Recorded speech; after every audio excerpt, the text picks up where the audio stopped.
한 달 만에 로마서로 돌아왔습니다. 연말 연초에는 또 거기에 맞는 메시지를 전하다 보니까 오늘은 신앙인의 착각이라고 하는 제목으로 하나님의 말씀을 상고하려고 합니다. 착각, 착시 효과라고 하는 게 있습니다. 실제 사물의 모습과 다르게 보이는 것을 착시 현상이라고 그러죠. 시각 정보가 왜곡이 되거나 고정관념 또는 피로 등의 이유로 뇌가 판단하는데 착오를 일으키게 되는 것이 바로 착시 현상입니다. 여기에 빠지면 왜곡된 판단을 하게 되는 거죠.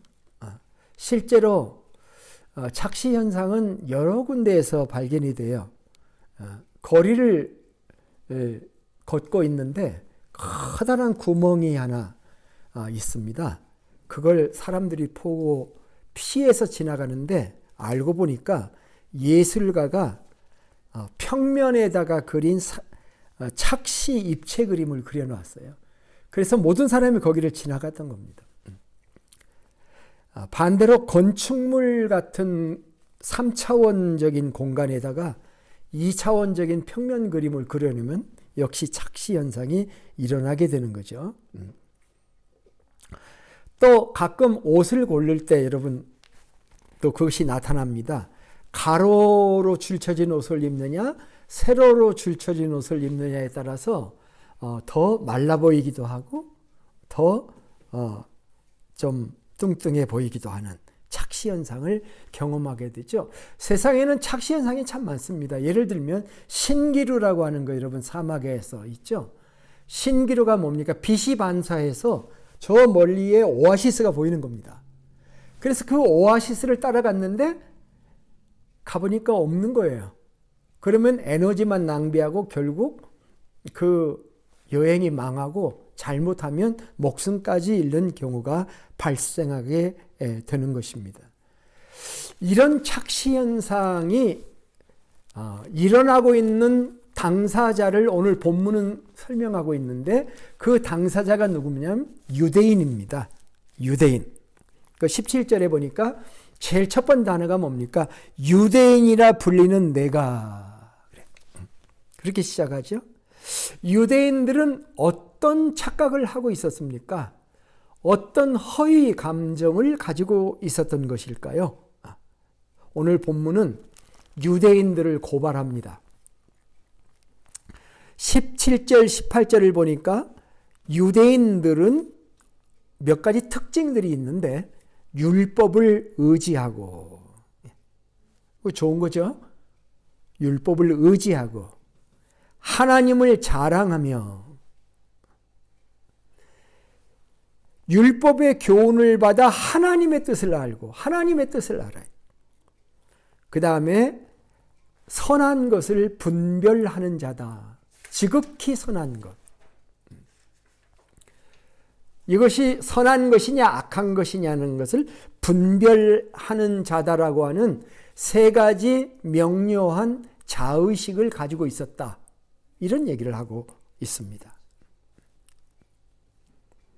유대인들은 이런 자부심이 있어요. 이건 나쁜 걸까요? 나쁘지 않죠. 나는 율법을 의지해서 산다. 나는 다른 거 자랑할 거 없지만 하나님 자랑한다. 나는 하나님의 뜻도 알고 어떤 것이 선한 것인 줄을 안다. 이거 좀 나쁜 거 아니잖아요. 한 걸음 더 나가서 보면은요.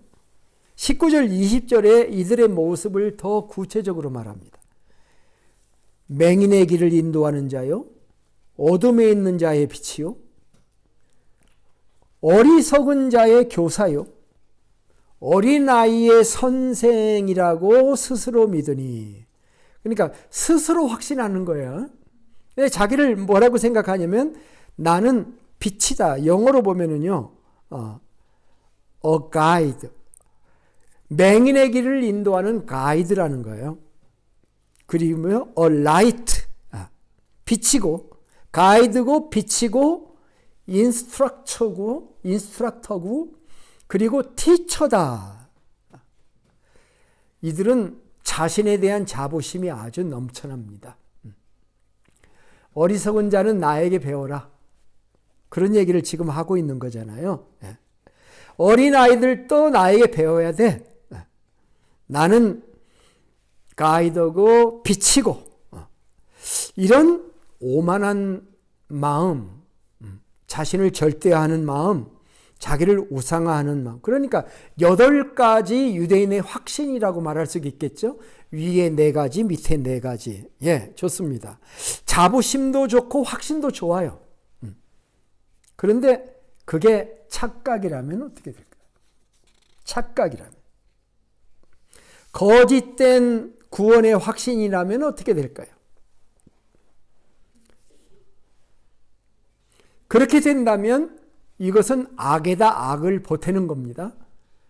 거악이 될 수밖에 없다고 하는 것입니다. 유대인들은 왜 이렇게 잘못된 자기 확신에 빠져 있을까요? 사도 바울이 무슨 얘기를 지금 하고 있는 거예요? 유대인 너희들은 이렇게 8가지나 되는 자기 확신을 가지고 산다. 확신을 가진 것 자체를 탓하지는 않습니다. 그런데 그 확신을 가지고 있는 것이 맞냐? 옳은 확신이냐? 하는 것을 질문합니다. 21절로부터 23절에 보면은 5가지 질문을 해요. 5가지 질문. 자, 넘버 1. 남은 가르치면서 왜 자기 자신은 가르치지 않습니까? 라고 묻습니다. 도둑질하지 말라고 설교하면서 왜 도둑질합니까? 간음하지 말라고 하면서 왜 간음합니까? 우상을 미워하면서 왜 신전의 물건을 훔칩니까? 율법을 자랑한다고 말하면서 율법을 어김으로 하나님을 욕되게 합니까? 표리부동하다는 거예요. 겉으로는 멀쩡한데 속으로 파고 들어가 보니까 전혀 다른 삶을 살고 있다는 것입니다. 이 5가지 질문을 하고 있는데요. 4번째 질문이 약간 이해하는데 쉽지가 않아요. 우상을 미워하면서도 왜 신전의 물건을 훔칩니까? 하는 이 질문은 도둑질에 대한 거죠. 근데 신전의 물건을 훔친다고 하는 것은 도대체 무슨 의미를 가지고 있느냐? 신전에는 뭐가 있어요? 신에게 바친 물건이나 또 신상이나 이런 모든 게 은이나 금으로 다 만들어져 있어요. 그러니까 은이나 금으로 만든 저들이 가증히 여기는 그 물건들을 훔치는 이유가 바로 은과 금 때문에 그렇게 된다라고 하는 거예요. 여러분, 가끔 경찰들이 수사관들이 나와서 수사를 하다가 감 나가는 물건을 in my pocket 해가지고 걸리는 경우가 있죠. 그렇게 되면 안 되는 거죠. 옛날 수사관들이, 그런 사람들이 가끔 드라마에 나와요. 나오는데 마치 그런 것과 같이 이스라엘 백성들이 우상은 올바른 것이 아니다라고 해서 우상을 막 이렇게 치우면 가서 완전히 불태워서 없애야 되잖아요. 그런데 불태워 없애지 않고 금을 벗겨가지고 자기 주머니에 인마이 포켓 할 수 있다라고는 가정을 한번 해보세요. 그 구체적인 예 중에 하나가 뭐냐면은 여호수아 7장에 보면 아간이라는 그 사람이 등장하죠. 신할산 외투 한 벌하고 은 200세겔하고 무게가 50세겔 나가는 금덩이 하나를 보고서 탐내했어요. 그거 다 불태우라고 그랬거든요. 여호수아가 헤렘을 선포했어요. 헤렘을 선포하면 모든 걸 다 태워야 됩니다. 그런데 태우지 않고 감 나가는 걸 자기 장막에다가 감추어 두었다가 하나님한테 혼나고 벌을 받는 그런, 이렇게 도둑질하는 일들이 지금도 일어나고 있다라고 하는 것입니다. 사도 바울은 수사학을 공부한 사람이에요. 그래서 이 5가지 수사학적 질문을 가지고 빠져나갈 구멍이 없이 지금 논증을 하고 있는 겁니다. 이 얘기를 들었다면은 유대인들이 대답할 수 없었을 겁니다. 함구무언, 입은 있는데 할 말이 없는 그런 상태에 빠졌을 거라고 생각합니다. 그러면서 바울은 23절의 결론을 이렇게 얘기합니다. 기록된 바와 같이 하나님의 이름이 너희 때문에 이방인 중에서 모독을 받는도다. 자, 얼마나 난센스예요. 율법을 의지하고 하나님을 자랑하고 지극히 선한 것이 무엇인지를 알고 나는 빛이고 나는 가이드고 나는 인스트럭터고 나는 티처다라고 주장하는데 한꺼번에 딱 벗기고 들어가 보니까 자기가 말하는 모든 것은 그 반대의 행위를 하고 있다고 생각하면 얼마나 그것을 아는 사람들의 가슴이 정말 복장이 터질 거 아니겠습니까? 지금 사도 바울은 그런 얘기를 하는 것입니다. 그런데 이게 바울만 그렇게 얘기한 게 아니에요. 예수님도 이런 메시지를 우리에게 던졌던 거거든요. 그 대표적인 게 마태복음 23장에 가면은 예수님이 일곱 번 화 있을지언저라고 하는 그런 말씀을 하신 적이 있습니다. 예수님이 왜 이렇게 독서를 베푸셨을까? 왜 이런 저주 같은 말을 했을까? 성경 읽는 사람들이 다 의아하게 생각하지만은 그러나 그 내용에 들어가 보면은 이해를 할 수 있는 것입니다. 예를 몇 가지만 들어볼게요. 23장 13절에 화 있을진저 의식하는 서기관들과 바리새인들이요 너희는 천국문을 사람 앞에서 닫고 너희도 들어가지 않고 들어가려 하는 자도 들어가지 못하게 하는도다. 어떤 믿는 사람은 그 사람 때문에 다른 사람이 믿음을 갖는 일에 장애가 생겨요. 그럼 이 상황이잖아요. 오늘날 어글리 크리스찬 한 사람이 많은 사람을 구원을 하는 것을 막는 역할도 한다. 똑같은 상황이에요. 화 있을진저 의식하는 서기관들과 바리새인들이여 너희는 교인한 사람을 얻기 위하여 바다와 육지를 두루 다니다가 생기면 너희보다 배나 더 지옥 자식이 되게 하는도다. 참 무슨 말씀이죠? 화 있을진저 의식하는 서기관들과 바리새인들이여 너희가 박하와 회양과 근체의 11조를 들이되 율법에 더 중한 바 정의와 긍휼과 믿음은 버렸도다. 23절인데요. 23장 23절인데 그러나 이것도 행하고 저것도 버리지 말아야 할지니라. 예수님이 이런 얘기를 할 때 입에 침이 튀길 정도로 분노한 마음을 가지고 선포한 대상은 바리새인과 서기관입니다. 바리새인과 서기관은 당대의 권력자들이에요. 당대의 직분자들입니다. 서기관들은 하나님의 율법을 맡은 사람들이고요. 바리새인들은 그 당시 정치 세력의 메인 세력이 바로 바리새인들이었거든요. 바로 이런 사람들을 향해서 예수님은 7번이나 화 있을진저라고 선포를 한 것입니다. 그렇게 되면 안 되는 거기 때문에 그렇죠. 화 있을진저라는 말도 이렇게 그 원어에 들어가 보면은 슬픔의 첫 표현이라고 되어 있습니다. 우리가 슬퍼할 때 예를 들면 사랑하는 사람이 죽었다. 할아버지가 아버지가 돌아가셨다고 할 때 처음에 느끼는 그 마음. 그게 화 있을진저라고 하는 이 allas, 영어로 allas라고 하는 말과 똑같이 그 처음 느끼는 그 슬픔의 표현. 그러니까 이건 단순한 저주의 말이 아니라 슬픔이 담겨 있는 주님의 말이에요. 슬픔이 담겨.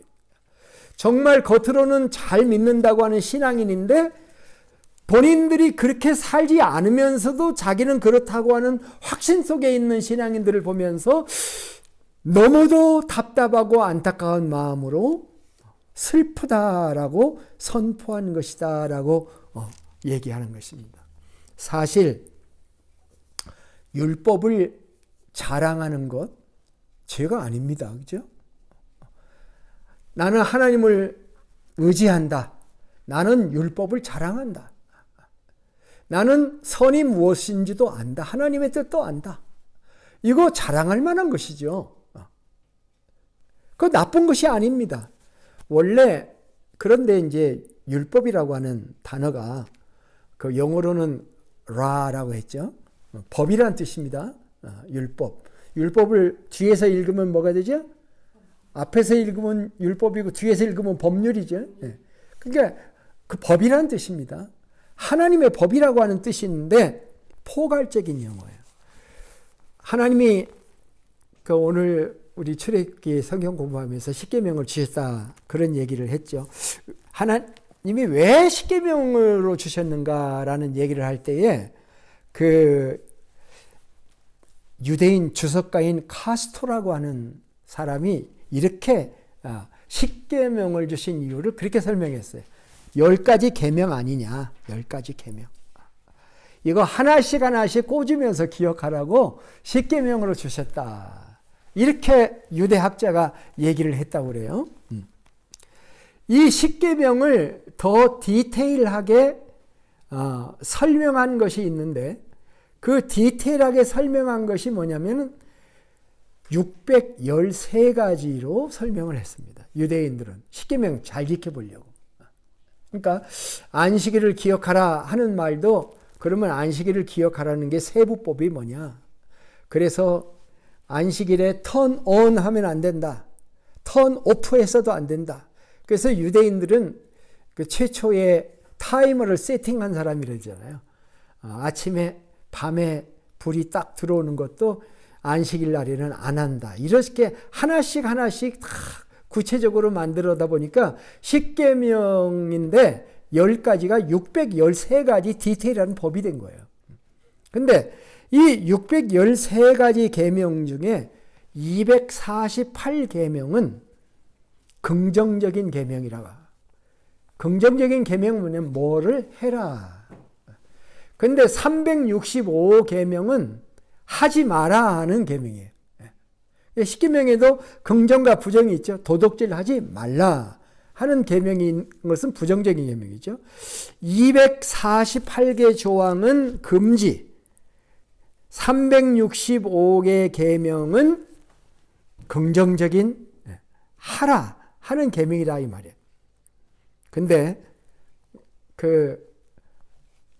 이런 주장이 있어요. 인간의 뼈가 265개이고 248개이고 인간의 뼈가 248개이고 365는 1년 365일에 365다. 그러면 두 가지를 합하면 무슨 의미가 있겠습니까? 248개의 뼈마디로 구성되어 있는 인간은 1년 365일 동안 하루도 빠짐없이 한결같이 613가지의 계명을 지켜야 한다. 이런 말씀입니다. 그런데 문제는 뭡니까? 그렇게 세분화해서 만들어 놓고서는 그것을 형식적으로 지킨다. 마음 깊숙이 하나님의 계명을 받아들이지 않고 그것을 실천하는 일에 바로 오늘 본문에 같이 문제가 생겼다. 이렇게 얘기를 하는 것이죠. 자, 남을 가르치려면 어떻게 됩니까? 먼저 자기 자신을 가르쳐야 됩니다. 우리가 말을 할 때도 마찬가지죠. 안 가르쳐도 말을 하려면 먼저 내가 하는 말로 내 자신을 걸러보고 말을 해야죠. 그게 똑같은 컨셉이에요. 그런데 말을 막 해놓고 보니까 아이고 내가 오늘 좀 과했네. 이 말에는 나도 걸려. 그런 경우가 있어요, 없어요? 바로 그것입니다. 가르치는 자는 먼저 자신에게 가르쳐야 된다. 그런데 그거를 놓쳤다라는 거예요. 자기에게 적용을 해야 되는데 우리가 착각이 뭐가 있냐면 알고 있는 것하고 행하고 있는 것을 착각해요. 어떤 때는. 자, 내가 무엇을 깨달았어요.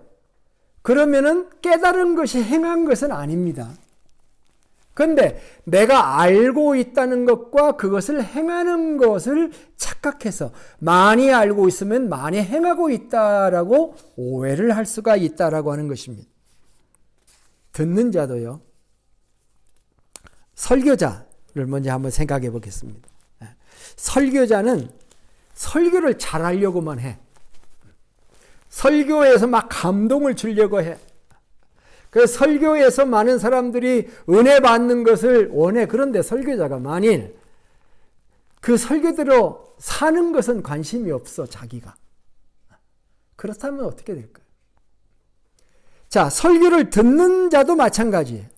듣는 자도 설교를 들으면서 막 은혜를 받고 재밌는 말도 하고 그 말씀이 증거될 때 아멘 아멘 하고 받아들이는데 그때뿐이라. 그 전해진 은혜 받은 말씀을 가지고 와서 고민조차 안 해. 내가 어떻게 하면 이것을 내 삶에 적용할까? 고민하면서 생각하면서 결단을 내리면서 버릴 걸 버리고 내가 적은 거 하나부터 실천해야지. 이렇게 하나님의 말씀을 듣지 않고 설교하는 사람도 그때뿐이고 설교 듣는 사람도 그때뿐이면 삶의 영향력이 아무것도 없게 된다라고 하는 거예요. 우리 신앙이 공중에 붕 떠 있는 거예요. 그렇게 되면 더 자극적인 설교를 들어야 되고 더 감동적인 설교를 들어야 되고 하나님의 말씀에 집중을 해서 말씀 자체에 내가 부딪혀야 되는데 그렇게 하지 않고 말씀은 상관이 없게 된다면 안 된다는 것입니다. 내 삶과 연결되지 않으면 안 돼요. 은혜 받는 거 좋지만 거기서 끝나면 안 된다는 것입니다. 반드시 적용해야 된다라고 하는 것입니다. 너희는 이 세대를 본받지 말고 마음을 새롭게 하여 변화를 받아 하나님의 선하시고 온전하신 뜻이 무엇인지 하나님의 기뻐하시고 하나 빼놨네요. 기뻐하시고 선하시고 온전하신 뜻이 무엇인지 분별해야 돼. 분별. 가장 못된 것 중에 하나가 하나님의 말씀을 자기에게는 적용하지 않고 남에게만 적용하는 사람. 저는 목회를 오래 했는데 제가 78년 2월 20일에 목사가 된 사람이에요. 목사가 된 지 44년이 됐어. 근데 이렇게 청중들이 이렇게 보면 어떤 설교를 하면은 이렇게 옆 사람을 쳐다보는 사람이 가끔 있어. 네가 들어야 돼. 이런 표현이야 이게. 이 설교는 누가 들어야 되는데 왔나? 이렇게 이게 좋은 자세는 아니에요. 하나님의 말씀은 내가 받아야 돼. 그게 맞죠? 그러니까 그렇게 하면 안 됩니다. 사실 오늘 메시지는 목사들이 들어야 될 메시지야. 어떻게 보면은 가장 최고로 악할 가능성이 있는 게 목사들이야. 평신도가 아니라 설교자들입니다. 자신들은 행하지 않으면서 다른 사람에게 무거운 짐을 어깨에 지게 하는 것이야말로 사실은 최악입니다. 목사들은 항상 이 위험 속에서 사는 사람으로서 정말 조심해야 된다라고 하는 겁니다. 물론 목사도 인간인지라 유혹도 받기도 하고 넘어지기도 합니다. 때론 그대로 살지 못해도 하나님의 말씀이니까 선포해야 될 때가 있어요. 그죠? 만일 자기가 행한 대로만 설교하다 보면은 설교가 굉장히 짧아지겠죠? 짧고 진실하게 설교를 하겠죠. 우리 목사들 중에 어떤 사람은 설교가 15분을 넘지 않는 목사님이 있어요. 근데 참 들어보면 싱거워. 되게 싱거운 말씀을 전하는 목사가 있는데 만일 그 사람이 행한 것만 말씀을 전하는 사람이라고 한번 생각해 보세요. 그러면 아마 성도들이 짧은 설교라도 좋아하겠죠. 예, 좋아할 거라고 생각해요. 목사들은 설교하기 전에 자기가 전하는 말씀을 자기에게 비추어서 자기의 부족함이 있으면 울며 회개하고 설교를 해야 될 것이고, 설교할 때에도 마음의 가책을 느끼면서 우는 심정으로, 안타까운 심정으로 설교해야 될 것이고, 끝난 다음에도 자기가 전한 말씀에 자기의 마음에 가책이 있게 되면 주님 앞에 무릎을 꿇어야 그것이 올바른 자세라고 생각을 합니다. 제 은사 목사님 중에 한 분이 계신데 그분은 이렇게 설교하는 걸 제가 봤습니다. 그분이 이렇게 얘기하더라고요. 목사는 매번 심판대 앞에 선다. 이 강단이 심판대래, 목사의 심판대. 자기가 말한 것에 의해서 자기가 판단을 받은 날이 온다는 거예요. 그러니까 그 심정을 가져야 된다. 설교하기 좋아하지 말고 설교를 멋있게 하려고 하고 감동적으로 하려고 하고 사람들에게 찬사를 받는 설교를 하려고 하는 게 중요한 게 아니고 정말 그 말씀대로 사는 것이 중요한 것이고, 너는 네가 행하지 않고 전한 말씀을 설교한다면 너도 주님에게 심판을 받을 거니까 네가 지금 심판대에 서 있다라고 하는 걸 잊어버리지 말아야 된다. 그 말이 사실 맞는 말이에요. 그러면 성도들은 어떻게 될까요? 어떻게 해야 될까요? 저 목사가 행하고 설교하나 안 하는가 현미경을 가지고 찾아봐야 될까요? 여러분은 어떻게 해야 되겠어요?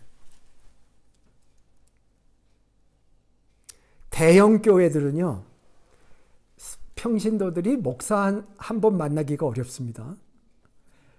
옛날에 한경영 목사님이 그랬나요? 어디에서 사람을 하나 만나서 목사님 안녕하십니까? 이거 누구십니까? 그러니까 몰라. 자기 교회 집사야.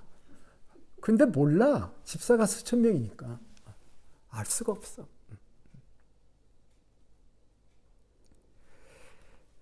대형교회 평신도들은 목사님의 사생활을 몰라. 그러니까 설교만 들어. 거룩한 줄 알아. 작은 교회 목사들은 목사님의 집에 숟가락도 알아.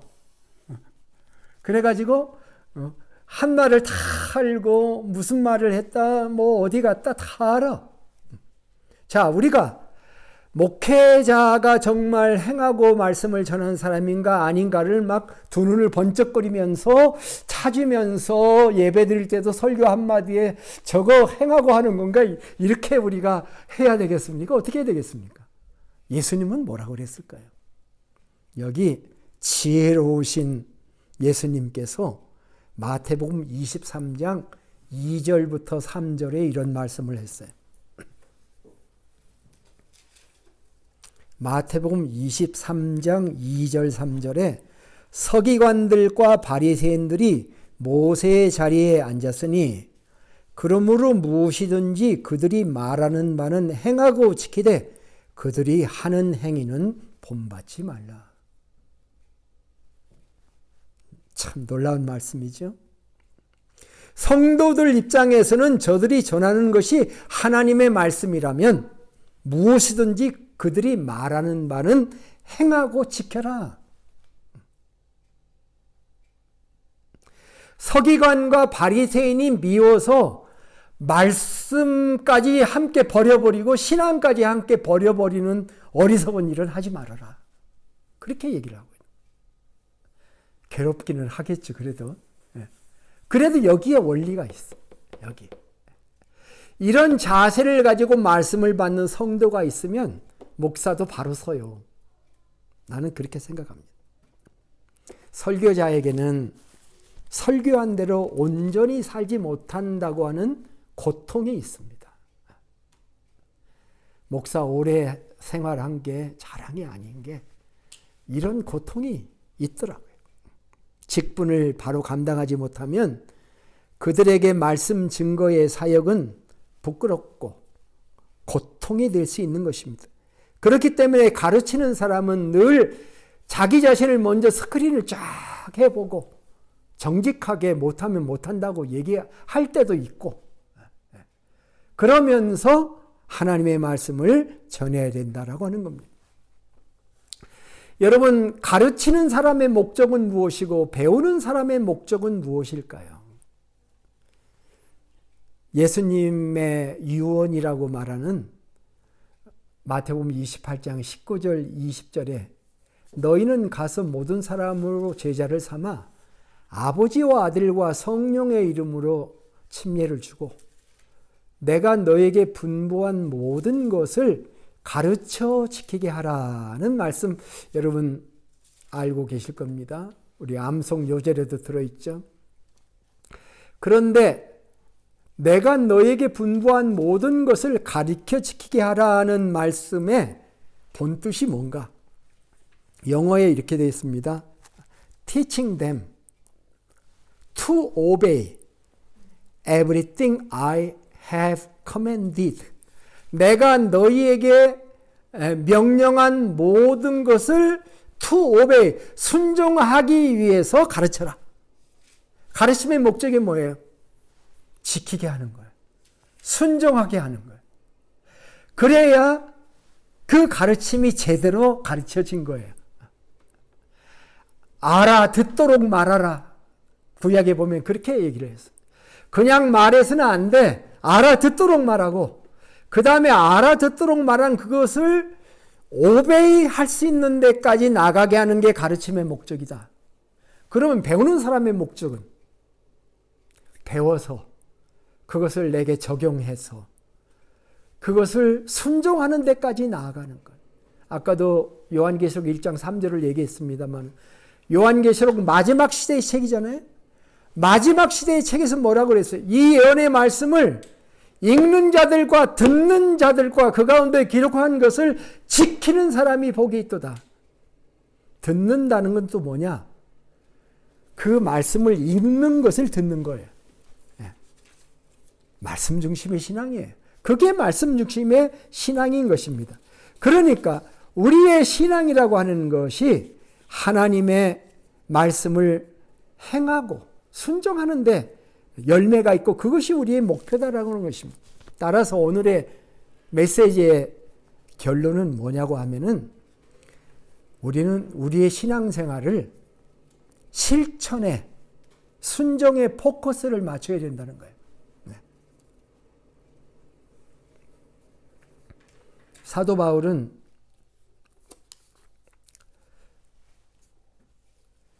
사랑하는 믿음의 아들 디모데에게 편지를 2편 썼죠.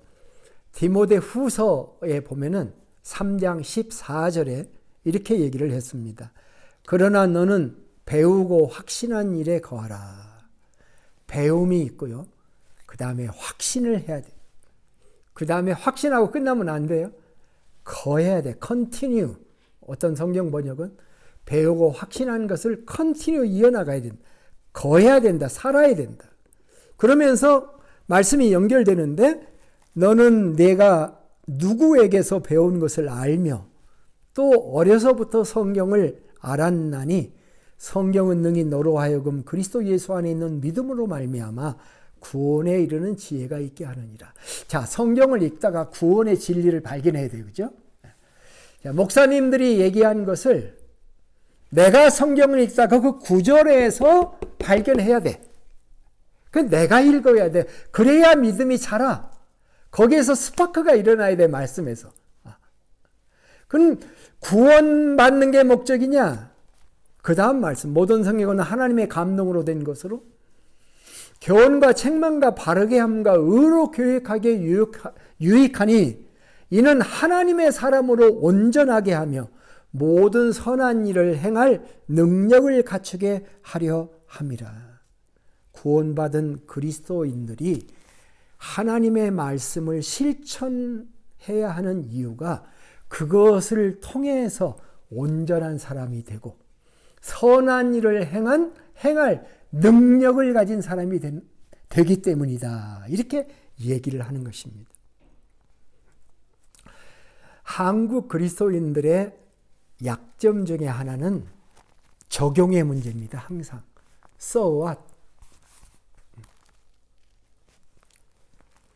항상 so what이에요. 자, 우리가 예를 들면 하나님은 우리의 빛이시다. 근데 so what? 그래서 너에게 어떻다는 거냐? 어떻다는 거냐? 마음이 어두울 때 기도하면서 하나님이 내 마음을 쫙 비춰주시면서 내 마음에 평안이 들어오는 실제적인 빛이 아니면 하나님이 빛이다라고 말하는 그건 그냥 이상적인 얘기일 뿐이잖아요. 공연물일 뿐이잖아요. 우리가 실제적으로 우리에게 실천하는 것이 필요한 것입니다. 말씀의 은혜를 받고 은혜 받은 거에서 끝내버리니까 착각이 일어난다라고 하는 것입니다. 아는 것과 행하는 것은 별개의 문제입니다. 내가 은혜를 받는 것과 그 말씀을 가지고 살아내는 것은 별개의 문제가 된다라고 하는 것입니다. 따라서 우리는 행함이 있는 믿음, 야고보 사도가 강조했죠. 행함이 없는 믿음은 죽은 믿음이다. 그렇게 선포했던 것입니다. 우리는 겉으로 드러나는 표면보다 이면을 중요시해야 됩니다. 결론의 두 번째입니다. 표면보다 이면을 중요시해야 된다. 표면과 이면이 뭐냐면 이런 거예요. 그 바다에 가면 저 북극 쪽으로 가면 빙산이 있죠. 빙산. 빙산 뭔지 아시죠? 그 얼음덩어리. 바다에 떠 있는 큰 얼음덩어리. 빙산은 겉으로 드러난 것과 수면 아래 잠겨 있는 게 있죠. 그죠? 겉으로 드러난 것은 몇 분의 1일까요? 3분의 1은 겉으로 드러나 있는데 3분의 2는 밑으로 들어가 있어요. 그렇죠? 그래서 겉으로 드러난 것을 빙산의 일각이다라고 얘기합니다. 3분의 2는 수면 아래 잠겨 있어요. 우리 그리스도인의 주일날이 그런 거예요. 어떻게 보면은. 주일날은 3분의 1에 드러나 있는 부분이에요. 근데 3분의 2는 한 주간 동안의 나의 삶이라. 어떻게 보면 그게 내 내면이에요. 이면입니다.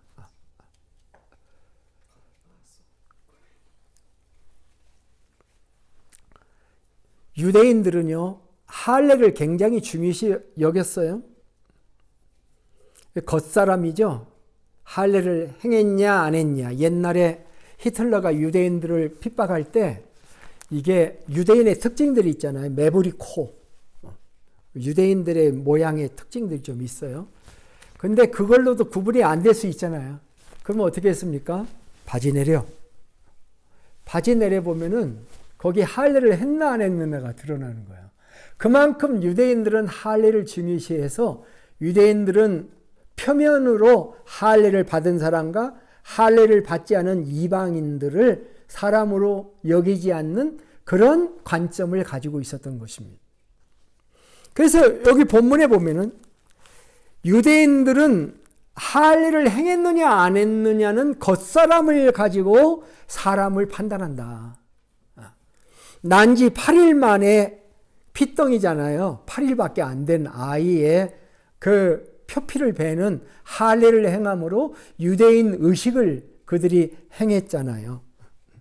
할례 구원이 있다고 믿고 할례가 자기 민족의 표라고 그렇게 생각을 했기 때문입니다. 근데 사도 바울은 오늘 본문 28절 29절에서 이렇게 얘기했습니다. 무릇 표면적 유대인이 아니요 표면적 육신의 할례가 아니니라. 오직 이면적 유대인이며 할례는 마음에 할지니라. 껍데기 할례 가지고 알 수 있는 게 아니다. 마음 속에, 이면 속에 그들의 참모습이 있다. 할례의 의미가 하나님의 백성으로 살겠다는 서약이거든요. 물론 8일밖에 안 된 아이가 그런 의식을 가지고 받아들이는 만무하지만 성인들은 다 그 의식을 가지고 있고 할례를 행해서 너는 우리 민족이고 너는 하나님의 말씀을 순종하는 이스라엘 백성이다. 이런 것을 할례에다가 맺었잖아요. 우리가 그 창세기 공부할 때 아브라함 99세 때 하나님이 아브라함을 할례를 시켰잖아요. 그런 거와 같이 유대인들은 할례를 행했는데 하나님의 말씀을 안 지킨다면 그 할례는 아무 소용이 없다. 표면의 할례를 받았을지라도 주님의 말씀을 순종하고 실천하지 않으면 그 할례는 아무 의미가 없기 때문에 할례는 마음에 해야 된다. 하나님은 사람의 중심을 보시는 하나님이기 때문이다 라고 얘기를 하고 있습니다. 할례를 얘기하니까 남 얘기 같아 보이지만 일본의 그 유명한 신학자가 한 사람이 있죠. 우찌무라 간조라고 하는 사람이 있는데 그분은 이 바울의 말씀에서 이렇게 적용을 해야 된다라고 말을 했어요. 어떻게? 유대인을 기독교인으로 고치고 율법을 복음으로 고치고 이방인을 불신자로 고쳐 읽고 할례를 세례나 침례로 고쳐 읽으면 오늘날 우리에게 주시는 말씀이 된다. 그렇게 얘기를 했습니다. 사람들은 학식이나 재력이나 그의 경력으로 볼지를 몰라도 하나님은 중심을 보며 3분의 1 드러난 겉모습이 아니라 나머지 3분의 2의 삶의 내용을 지켜보시는 중심을 보시는 하나님이기 때문에 우리는 하나님의 말씀을 실제 우리의 삶에서 적용해서 살아가는 그런 삶을 살아야 된다라고 하는 것입니다. 오늘 우리가 예배하기 위해서 이 자리에 모였습니다. 참석하신 것만 해도 참 감사하죠. 저는 여러분들이 여행을 가게 되면 제 속에 이렇게 기도합니다. 하나님, 여행 중에 저들을 잘 보호하시고 어려운 일 당하지 않게 해주시고 여행 중에도 진리를 깨닫게 해주시고 하나님이 은혜를 내려주세요 하는 그런 기도를 합니다. 우리의 진정한 예배는 우리가 드리는 1시간, 1시간 반이 아니고 우리의 한 주간의 삶이 진정한 예배입니다. 빙산에 보이지 않는 3분의 2 부분. 그것이 이 시간에는 보이지 않지만 하나님은 이미 보고 계시고 받으셨습니다. 로마서 12장 1절 그러므로 형제들아 내가 하나님의 모든 자비하심으로 너희를 권하노니 너희 몸을 하나님이 기뻐하시는 거룩한 산 제물로 드려라. 이것이 너희가 드릴 스피리추얼 워십, 영적 예배니라. 그렇게 말씀을 하신 것이죠.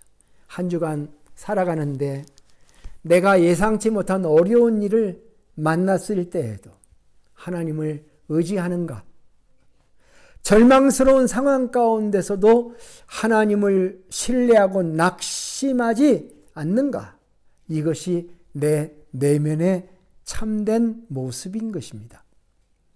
상황이 아무리 악하게 돌아가도 때로는 나 자신이 참으로 연약한 것을 발견할 때에도 하나님의 전능하심과 하나님의 인자하심과 하나님의 인내하심을 의심하지 않고 아까도 기도한 것처럼 나의 평생의 진실로 선함과 인자하심이 나를 따른다고 하는 확신을 가지고 여전히 하나님께 소망을 두고 믿음을 가지고 주를 바라보는가, 이것이 우리의 진정한 믿음이 될 것입니다. 참 신자라는 것은 어떤 상황 가운데서도 내적으로 하나님의 뜻을 행하는 사람들이기 때문인 것입니다.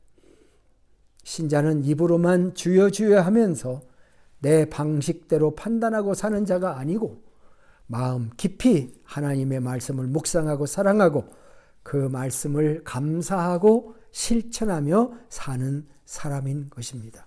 말씀을 맺겠습니다.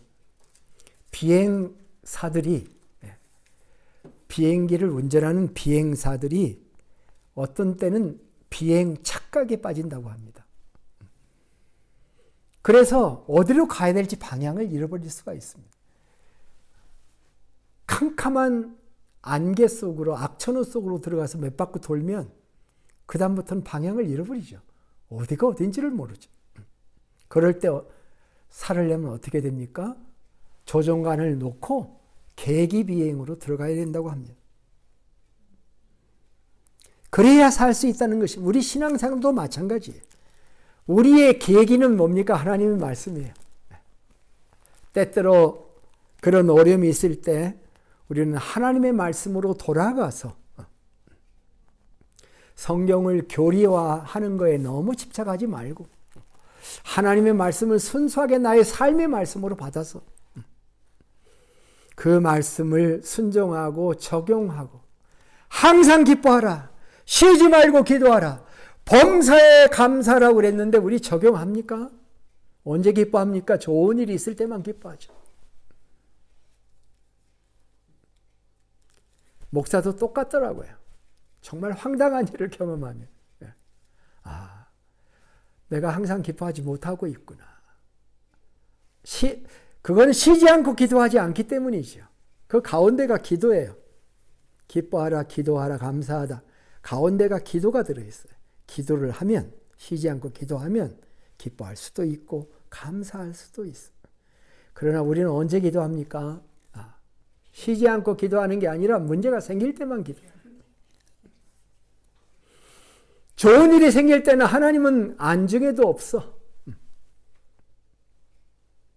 하나님의 말씀을 실제로 적용하며 사는 게 그리스도이다. 제가 한 달 전에 오늘이 로마서 8번째 시간인데 7번째 시간에 3가지 법에 대해서 얘기를 했습니다. 3가지 법이 뭐죠?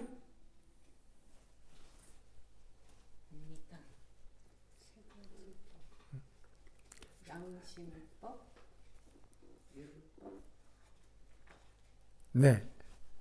믿음의 법 3번째는 3가지 법이 있다고 말씀을 드렸죠.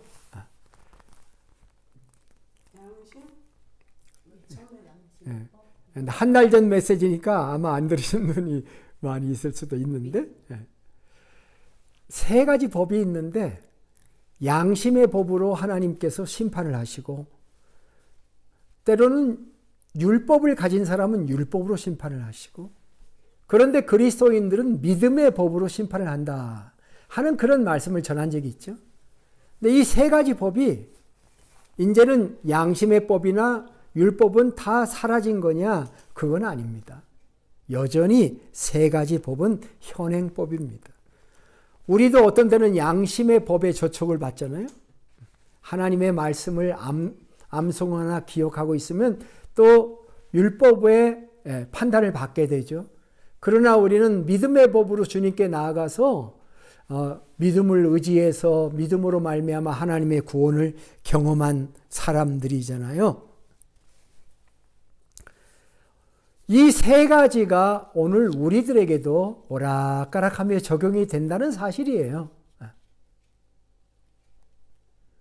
우리가 믿음으로 구원받았다고 해서 양식법이나 율법은 사라졌다고 생각하면 안 됩니다. 3가지는 현행법입니다. 하나님은 정의의 하나님이고 공의의 하나님이시잖아요. 양심의 법으로 누구를 심판해야 된다면 율법으로 심판해야 된다면 믿음의 법으로 구원받은 우리들이 하나님의 양심과 율법에 의해서 바르게 살아가기를 원하시는 하나님이라고 하는 것을 우리는 분명히 알 수가 있죠. 그렇기 때문에 우리는 이 말씀을 명백하게 하나님의 말씀으로 받아서 우리의 믿음과 우리의 행위를 단절시키지 말고 나에게 적용해서 헛된 확신을 가지지 말고 진실한 믿음으로 하나님 말씀 앞에 서야 된다라고 하는 것입니다. 마지막으로 인용하는 구절 하나 에베소서 2장 8절부터 10절의 말씀인데요. 여러분 암송했던 구절이기도 하지만 이 구절이 정말 중요한 것을 우리에게 설명합니다. 너희는 그 은혜에 의하여 믿음으로 말미암아 구원을 얻었나니 이것이 너에게서 난 것이 아니요 하나님의 선물이라. 행위에서 난 것이 아니니 누구든지 자랑하지 못하게 하려 함이라.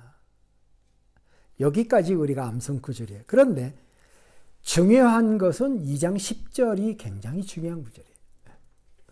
에베소서 2장 10절은 뭐라고 이어서 말하고 있냐면 우리는 그가 만드신 바라 그리스도 예수 안에서 선한 일을 위하여 지으심을 받은 자니 이 일은 하나님이 전에 예비하사 우리로 그 가운데서 행하게 하려 하심이니라.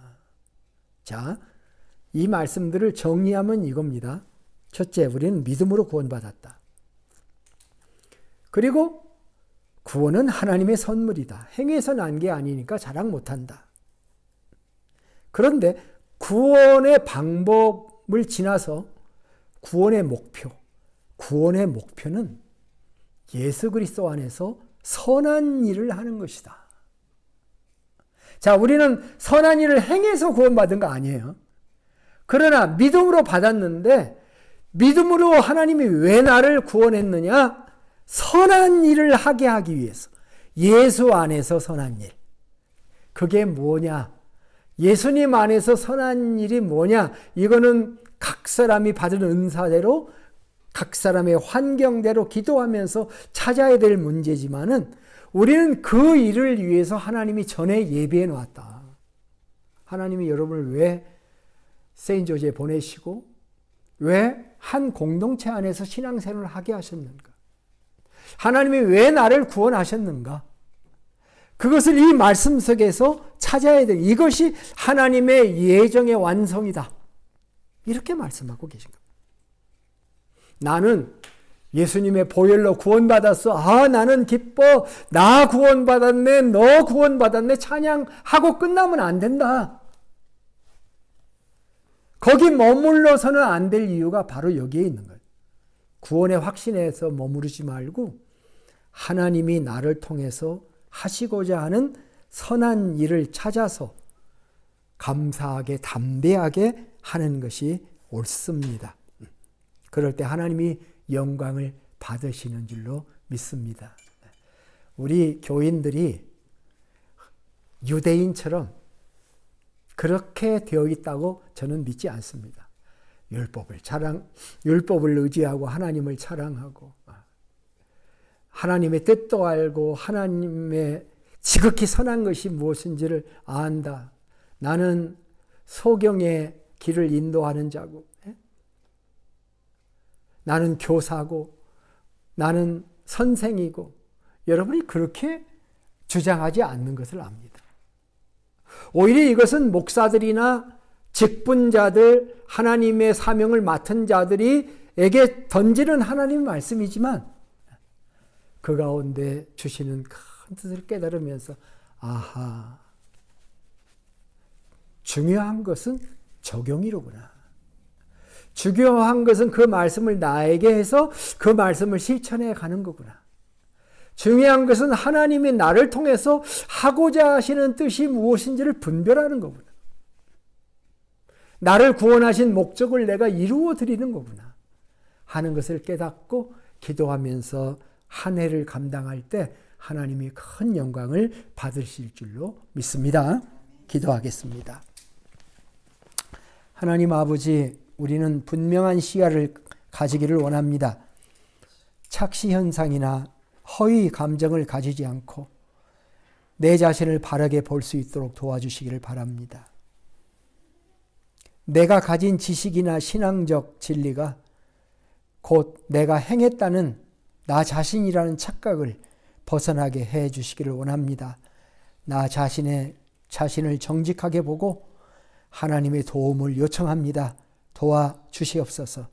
나를 구원해 주신 감격에만 머무르지 않고 나를 구원해 주신 목적을 생각하며 그리스도 안에서 내가 할 수 있는 선한 일이 무엇인지를 찾으며 영혼들을 구원하며 하나님의 교회를 돕고 섬기며 이 세상에서 날마다 기쁨으로 사명으로 살아가는 저희들 되도록 인도해 주시옵소서.